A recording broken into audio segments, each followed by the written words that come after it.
নমস্কার বন্ধুরা, কেমন আছো সবাই? আশা করি সকলেই ভালো আছো। আমার চ্যানেলে সকলকেই স্বাগত জানিয়ে আরও একটা নতুন ভিডিও শুরু করছি। এত বড় বংশের মেয়ে হয়েও বিয়ের পর প্রত্যেক দিনের সকালটা যেভাবে আমি শুরু করি তারই একটা ছোট্ট ভিডিও নিয়ে তোমাদের সামনে হাজির হয়েছে। সকাল সকাল ঘুম থেকে উঠে চলে গিয়েছিলাম বড়মাদের বাড়ি গোবর আনার জন্য। কেননা উনুনটা একেবারেই ভেঙে গেছে, তাই গোবর আর মাটি বেশ ভালো করে মিক্স করে নিয়ে উনুনটা কিন্তু আমি ঠিক করে নিচ্ছি। আমার সাদামাটা জীবনটা প্রত্যেক দিন কিন্তু সংসারের কাজকর্মের মধ্য দিয়েই কিন্তু শুরু করি। মেয়েদের চেহারা সুন্দর হওয়ার থেকেও ভাগ্যটা কিন্তু সুন্দর হওয়া অনেকটাই কিন্তু বেশি জরুরি। এদিকে আমি গোবর আর মাটিটা বেশ ভালো করে মিক্স করে নিয়ে ভাঙা উনুনটা কিন্তু এক এক করে কিন্তু চারিপাশটাই কিন্তু বেশ ভালো করেই কিন্তু ঠিক করে নিচ্ছে আমার যথাসাধ্য অনুযায়ী। অনেকেই বলে মেয়েদের চেহারা সুন্দর হলেই নাকি সর্বদিক দিয়ে সমস্যার নাকি সমাধান ঘটে, কিন্তু আমি বলবো চেহারা সুন্দর হওয়ার থেকে ভাগ্যটা সুন্দর হওয়া সব থেকে বেশি জরুরি। যে ভাগ্যটা সুন্দর আমার, আমি কিন্তু আমার প্রত্যেক দিনের সাদামাটা জীবনটা কিন্তু সকালবেলা সংসারের কাজকর্মের মধ্যে দিয়েই কিন্তু শুরু করে থাকি। তো সবার জীবনেই কিন্তু সুখ দুঃখ হাসি কান্না মিলেমিশে রয়েছে, আমার জীবনেও কিন্তু রয়েছে। তাই সর্বদিক দিয়ে মানিয়ে গুছিয়ে নিয়েই কিন্তু প্রত্যেক দিনের সকালটা যাতে ভালো হয় সেটাই কিন্তু ঈশ্বরের কাছে সর্বক্ষণ কিন্তু প্রার্থনা করি। যে মেয়ে বিয়ের আগে গোবর দেখলে ঘৃণা পেত, বিয়ের পরে সেই মেয়েটা কত পরিবর্তন। যতই আমরা চাষি ঘরের মেয়ে হয়ে থাকি না কেন, আমাদের বাড়িতে যতই গরু ছাগল হাঁস মুরগি থাকুক না কেন, মা জেঠিমারা জেঠু বা বাবারাই কিন্তু সেই সমস্ত কাজকর্মগুলো কিন্তু করতো। গোবর ফেলিয়ে এসে যদি মা জেঠিমা ভাত যদি মাখিয়ে দিত, কিছুতেই কিন্তু সেই ভাত আমরা ভাই বোনরা মুখে তুলতাম না। আমাদের মুখে একটাই কিন্তু শব্দ থাকতো যে তোমার হাত দিয়ে কিন্তু গোবরের গন্ধ বেরোচ্ছে। এখানে আমার উনুন লেপা কমপ্লিট হয়ে গেছে, তো চলো তোমাদের একটা স্ট্যান্ড সম্পর্কে বলি। তো ভিডিওর 2 বছরের মাথায় কিন্তু আমার হাজবেন্ড অবশেষে একটা কিন্তু ফোন স্ট্যান্ড কিন্তু আমাকে এনে দিয়েছে। এতদিন কিন্তু আমি ভিডিও করেছি ফোন এক জায়গায় কিন্তু রেখে রেখেই কিন্তু আমি ভিডিও করেছি। ইউটিউবের সঙ্গে কিন্তু আমি জড়িত রয়েছি 2 বছর ধরে। আজকে তোমাদের ভালোবাসায় কিন্তু মোটামুটি আমি ফোন স্ট্যান্ড ছাড়াই কিন্তু এত দূরে আসতে পেরেছি। তো আমার হাজবেন্ড আমাকে অজান্তেই কিন্তু এই স্ট্যান্ডটা কিন্তু আমাকে এনে দিয়েছে।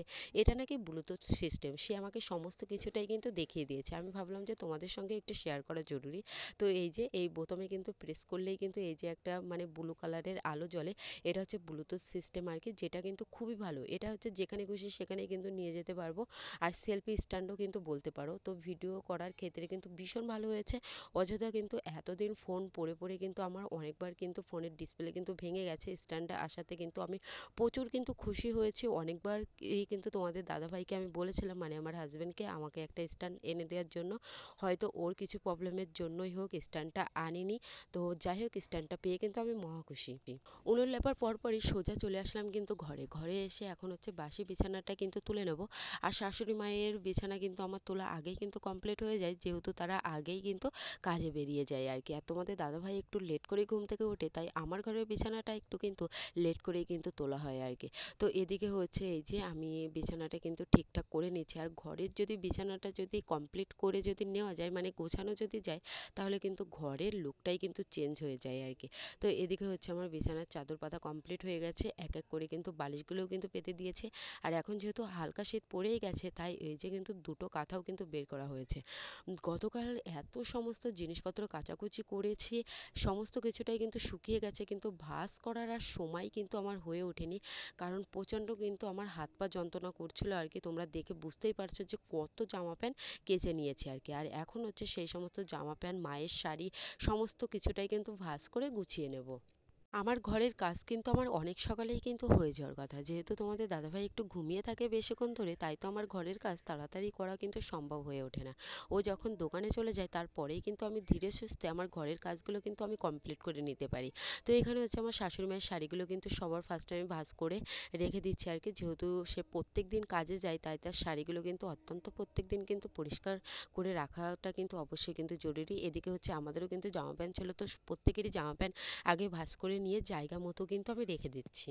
আর আজকে যেহেতু রাতের বেলা ঘুমটা একটু ভালো হয়েছিল তাই না, একেবারেই কিন্তু ঘুম থেকে উঠেছি একেবারে ফ্রেশ মুডে, যে কারণে কিন্তু কাজকর্মগুলো করতেও কিন্তু বেশ ভালো লাগছে। আর যেদিন কিন্তু ঘুমটা সম্পূর্ণ হয় না সেদিন কিন্তু সংসারে কাজকর্মগুলো করতে ভালো লাগে না, একেবারেই একটার পর একটা কাজকর্ম করতে করতে ঝিম ধরে আসে আর মনে হয় যে এখন একটু ঘুমিয়ে পড়ি আর কি। তো এখানে আমি অনেক কষ্ট করে কিন্তু এক একটা জিনিস কিন্তু আমি ভাঁজ করে নিচ্ছি, আর ভাঁজ করাটাই কিন্তু শেষ হচ্ছিল না। তো এই যে এক এক করে জিনিসপত্রগুলো কিন্তু আমি ভাঁজ করে নিচ্ছি। আর এদিকে হচ্ছে কিন্তু নানু চলে এসেছে স্কুলে যাওয়ার জন্য, কিন্তু একেবারে রেডি হয়ে গেছে। তাই এসে বলছে যে কাকিমা আমার জামাটা একটু ঠিক করে দাও। তাই নানুর জামাটা আমি ঠিক করে দিয়েছি, মামামের, ও কিন্তু স্কুলে চলে গেছে। আর এদিকে হচ্ছে আমার কিন্তু আর একটা কাপড় কিন্তু ভাঁজ করে নিলেই কিন্তু কমপ্লিট হয়ে যাবে। তো চলো কাপড়টা ভাঁজ করে নিই, তারপরে একেবারে সোজা কিন্তু রান্নাঘরে গিয়ে তোমাদের সঙ্গে দেখা হচ্ছে। অনেক দিন ধরেই তোমাদের দাদাভাই আমাকে বলছিল আজকে যাতে একটু চিকেন কষা করি, তার সঙ্গে একটু ফ্রাইড রাইস রান্না করি। তো সেই মতোই কিন্তু এখানে আমি রান্না করার জন্য সমস্ত জিনিসটাই কিন্তু আমি হাতের কাছে একেবারে কিন্তু গুছিয়ে নিয়েছি। যেহেতু আমার সমস্ত রান্না বান্না উনুনেই করতে হয় একের পর এক, এর জন্য না আমার একটু রান্না বান্না করতে লেট হয়ে যায়। সেই কারণে একটু চেষ্টা করি সকাল সকাল ঘুম থেকে উঠে সংসারের কাজকর্মগুলো সেরে নিয়ে একেবারে কিন্তু সকাল টেনে দুপুরের রান্নাটা কমপ্লিট করে নেওয়ার জন্য। এখানে হচ্ছে মাংসের মধ্যে কিন্তু আমি এক এক করে সমস্ত মশলাগুলোই কিন্তু দিয়ে দিয়েছি। পেঁয়াজ বাটা, আদা বাটা, রসুন বাটা, জিরে বাটা, লঙ্কার গুঁড়ো, তারপরে এখানে আমি একটু টক দই দিয়ে দিয়েছি, আর একটু সর্ষের তেল, লবণ, হলুদ সমস্ত কিছুটাই দিয়ে বেশ ভালো করে কিন্তু মিক্স করে নিয়েছি। এর সঙ্গে কিন্তু আমি একটু মিট মশলাটাও কিন্তু দিয়েছিলাম। মাংসটা বেশ ভালো করে মাখিয়ে রেখে 1 ঘন্টা থেকে কিন্তু 2 ঘন্টা আমি কিন্তু রেস্টে কিন্তু রেখে দেবো। আর অন্যদিকে ফ্রাইড রাইস রান্না করার জন্য সমস্ত সবজিগুলোই কিন্তু কেটে নেবো। তো চলো সবজিগুলো কেটে নেওয়া যাক। এখন যেহেতু শীতকাল, সেরকম একটা শীত পড়েনি, আর বৃষ্টিপাত হওয়ার কারণে কিন্তু সবজিও নষ্ট হয়ে গেছে, তাই তো সবজির দাম একেবারেই কিন্তু আকাশ ছোঁয়া। তো কোনো কিছুই কিন্তু ঠিকমতো কিন্তু কিনে খাওয়া একেবারেই কিন্তু মুশকিল হয়ে যাচ্ছে, এত দামের সবজি আর কি। তো এখানে হচ্ছে আমি কিন্তু সবজিগুলো কিন্তু কেটে নিচ্ছি। আর সেরকম কোনো কিন্তু সবজি পাওয়া যায়নি বাজারে, শুধু এই গাজরটাই পেয়েছি, তার পাশাপাশি অল্প কটা কিন্তু বিমসি কিন্তু পেয়েছি, তাই সেইগুলোই কিন্তু কেটে নিচ্ছি। বড়মশাই যেহেতু আবদারটা করেছে তাই তো সেই আবদারটা কিন্তু রাখতেই হবে। এমনিতেও আমার শ্বশুরবাড়ি, আমার শাশুড়িমাই বলো, আমার শ্বশুরমশাই বলো, যে কোনো ব্যক্তি যদি আমার কাছে কোনো জিনিস রান্না করার যদি আবদার যদি করে, সেই আবদারটা কিন্তু আমি কিছুতেই ফেলতে পারি না। আর ছোটবেলা থেকেই না আমার একটু রান্না বান্না করার প্রতি বেশি আগ্রহ আর কি, কেন জানি না রান্না বান্না করতে এতটা বেশি কেন আমি পছন্দ করি। যেদিন একটু মাছ বা মাংস হয় সেই দিনটা তো রান্না করতে আমার কিন্তু ভীষণ ভালো লাগে। আর কেউ যদি আমার হাতের রান্না খেয়ে যদি ভালো যদি বলে, সর্বক্ষণ যদি আমাকে উনুন ধারে বসিয়ে যদি রান্না যদি করতে বলে, তার জন্য কিন্তু আমি সর্বক্ষণ রান্না করতে রাজি। তো এদিকে হচ্ছে আমি কিন্তু উনুনটাও কিন্তু জ্বালিয়ে দিয়েছি, আর আজকে আর সেই তোলা উনুনটাতে রান্না করছি না, কারণ ওই উনুনটাতে রান্না করলে অনেকটাই লেট হয়ে যাবে, তাই তো বড় উনুনটাই কিন্তু ধরিয়ে দিয়েছি। এখানে হচ্ছে আমি কিন্তু চিকেন কষাটা রান্না করে নিচ্ছি। আর আজকে কিন্তু মাংসে আমি সেরকম একটা ঝোল দেবো না, একেবারেই কিন্তু কষা কষা করে কিন্তু মাংসটা রান্না করে নেব। তো দইটা দেওয়াতে মাংসের কালারটাই কিন্তু অসম্ভব কিন্তু সুন্দর হয়েছে। তো দেখতে যতটা সুন্দর হয়েছিল খেতেও কিন্তু ভীষণ সুন্দর হয়েছিল। মাংসটা কিন্তু আমার রান্না করা কমপ্লিট হয়ে গেছে, আর এখানে কিন্তু আমি চালটাও কিন্তু গামলার মধ্যে ঢেলে নিচ্ছি। এবার চালটা ধুয়ে ভাতটা কিন্তু রান্না করে নিয়ে ফ্রাইড রাইসটা একটু বানিয়ে নিলেই কিন্তু কমপ্লিট হয়ে যাবে। মানুষ ভাতের জন্য প্রত্যেক দিন কতই না কষ্ট করে। পৃথিবীতে যদি খাওয়া যদি না যদি থাকতো, মানুষের কিন্তু কোনো পরিশ্রমই কিন্তু থাকতো না।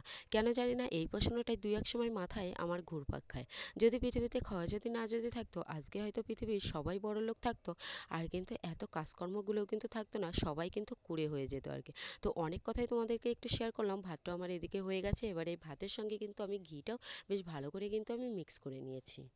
আমি কিন্তু সবসময় ফ্রাইড রাইসটা কিন্তু এইভাবেই কিন্তু বানিয়ে নিই আর কি। তো ভাতটা আমার কমপ্লিট হয়ে গেছে, এবার সমস্ত ভাতের মধ্যে কিন্তু আমি ঘিটা মিক্স করে দিয়েছি। এবার কড়াইতে গাজর আর হচ্ছে তোমার বিনসটা বেশ ভালো করে ভেজে নিয়ে তার মধ্যে কিন্তু আমি ঘি মাখানো ভাতগুলো কিন্তু দিয়ে দিয়েছি। এবার এক এক করে কিশমিশ কাজু বাদামটা দিয়ে সামান্য পরিমাণে কিন্তু চিনি দিয়ে ভাতটা আমি আরও কিছুক্ষণ ধরে কিন্তু ভেজে নেব। কেন জানি না আমার বরমশাই বিরিয়ানির থেকেও কিন্তু বেশি পছন্দ করে এই ফ্রাইড রাইসটা। তো যাই হোক, এখানে হচ্ছে কিন্তু আমার ভাতটা আর কিছুক্ষণ কিন্তু ভেজে নিলেই কিন্তু কমপ্লিট হয়ে যাবে। চিনির পরিমাণটা একটু কম ছিল, তাই তো কিন্তু এখানে আমি আরেকটু কিন্তু চিনিটা কিন্তু বাড়িয়ে দিয়েছি। আর মটরশুঁটিটা পাওয়া যায়নি, যেহেতু তোমাদের দাদাভাই যখন বাড়িতে আসে তখন কিন্তু ওই টাইমে দোকানপাট সমস্ত কিছুটাই উঠে যায়। এখন তোমাদের দাদাভাই কিন্তু চলে এসেছে, তাই কিন্তু খাবারটাও কিন্তু পরিবেশন করে দিচ্ছে। আজকের খাবারটা দেখে তোমাদের দাদাভাই একেবারেই কিন্তু মহা খুশি। সবজিগুলো এনেছিল গতকাল, কিন্তু তো আমি ওকে ভয় দেখিয়েছিলাম যে আজকে কিন্তু রান্না করব না। তো এসে যখন দেখেছে যে এই রান্নাটা, তখনই তাড়াতাড়ি করে বলছে যে ভাতটা আমাকে তাড়াতাড়ি করে বেড়ে দাও আর কি। তো এদিকে হচ্ছে আমি কিন্তু দুজনের জন্যই কিন্তু ভাতটা কিন্তু বেড়ে নিয়েছি, আর আমার শ্বশুরমশাই কিন্তু ফ্রাইড রাইসটা খান না, তাই তো তার জন্য কিন্তু ভাত কিন্তু আমি তুলে রেখে দিয়েছিলাম। তো বাবারও কিন্তু আগেই আজকে খাওয়া দাওয়াটা কমপ্লিট হয়ে গেছে। আর এত কিছু কাজকর্ম করার পরে আজকে রান্না বান্না করতে করতে কিন্তু আমার 3টে নাগাদ কিন্তু বেজে গিয়েছিল। সত্যি কথা বলতে আজকের কিন্তু ফ্রাইড রাইস তার সঙ্গে মাংসটা কিন্তু ভীষণ সুন্দর হয়েছিল। তো চলো বন্ধুরা, আজকের ভিডিওটি আমি এখানে শেষ করছি। ভিডিওটি যদি ভালো লেগে থাকে অবশ্যই চ্যানেলটিকে সাবস্ক্রাইব করে যে দিদিভাইয়ের পাশে থেকো, সঙ্গে থেকো। দেখা হবে অন্য কোনো ভিডিওর সঙ্গে।